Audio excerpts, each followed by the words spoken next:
Listening 5. Hello and welcome to Mind Over Matter. On today's program, we're going to discuss one of the most negative emotions a person can feel, jealousy. Psychologist Eleanor Pierce is here in the studio to tell us a bit about it. Eleanor. Well, you're absolutely right, Jimmy. Jealousy really is a negative emotion, and it can create some very negative feelings, like being angry, feeling fed up, and even depressed. Now, it's very normal to feel jealous if an attractive person comes up to your boyfriend or girlfriend and starts talking to them.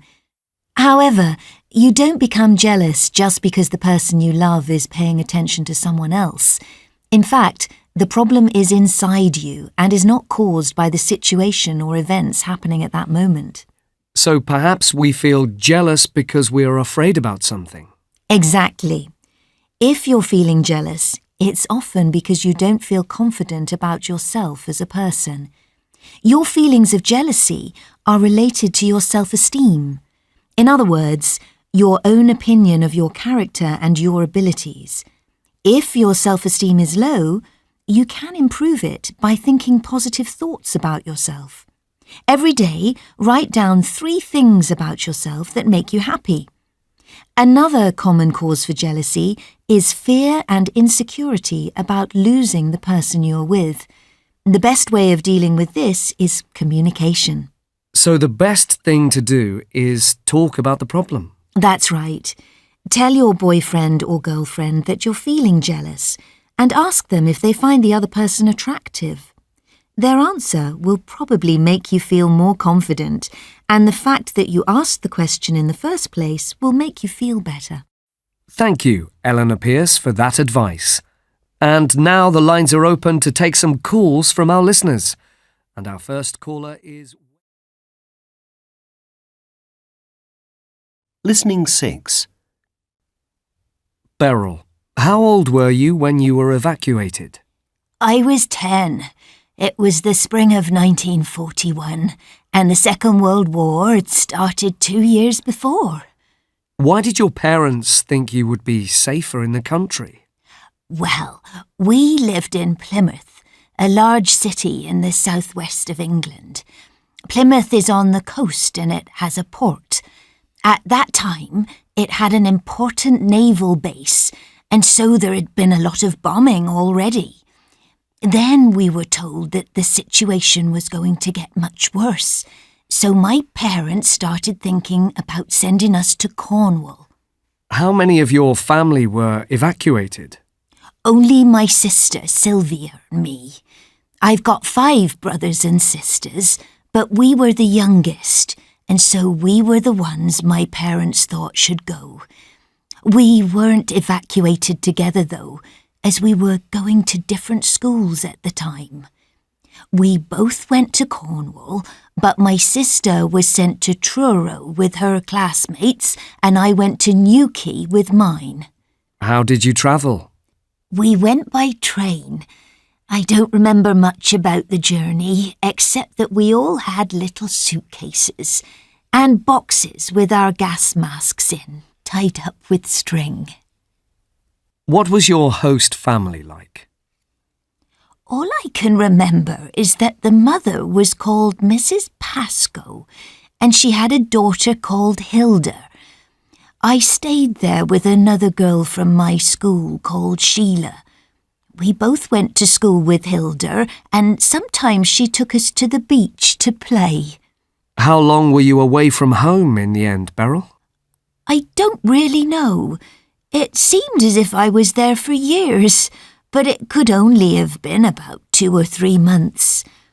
I was really relieved when I got back home, but that feeling didn't last long as the bombing hadn't stopped.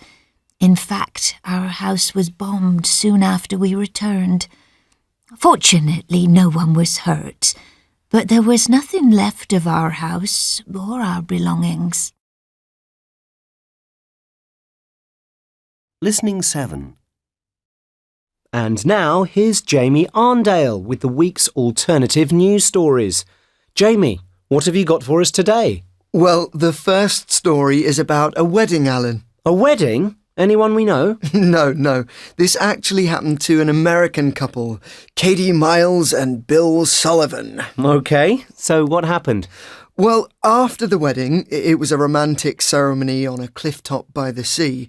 The couple went down to the beach for the wedding photos. They found the perfect spot right next to the water. The photographer took a few lovely shots and then disaster struck. Well, go on. Tell us what went wrong. Remember that I told you they were standing very close to the sea? Yes.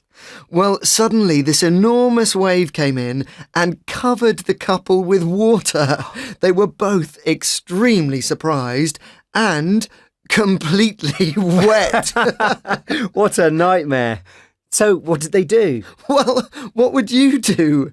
They got out of the sea and tried to dry themselves off, but then something else went wrong. What? What happened? As they were leaving the beach, the man discovered that he'd lost his wedding ring.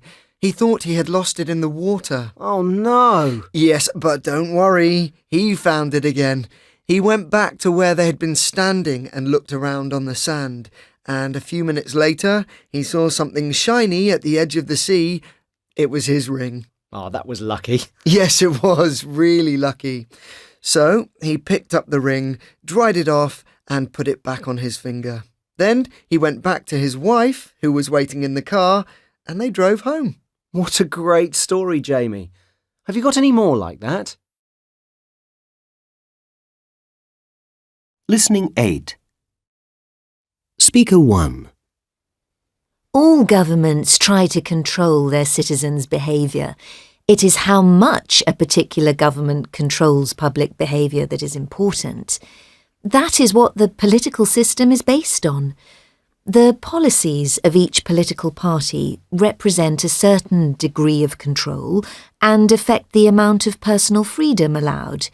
Everyone needs to consider this when they vote. Speaker 2. Absolutely, governments need to control people's behaviour. Otherwise, we'd all suffer. We need laws to stop people robbing, hurting, or killing each other. And governments should control things that are bad for us, like drugs and smoking. For example, if it weren't for laws about drink driving, many more people would die in car crashes. Speaker 3. I think governments should only try to control people's behaviour when it's harmful to others. Otherwise, I think people should decide for themselves what they want to do. If people want to smoke, for example, it is their choice, as long as they're only hurting themselves. Speaker 4. We are giving governments more control over us because they know more and more about us. All our details are on computers already. Nothing seems to be private anymore. I think it's worrying. If politicians have too much power over us, they'll be very tempted to abuse it.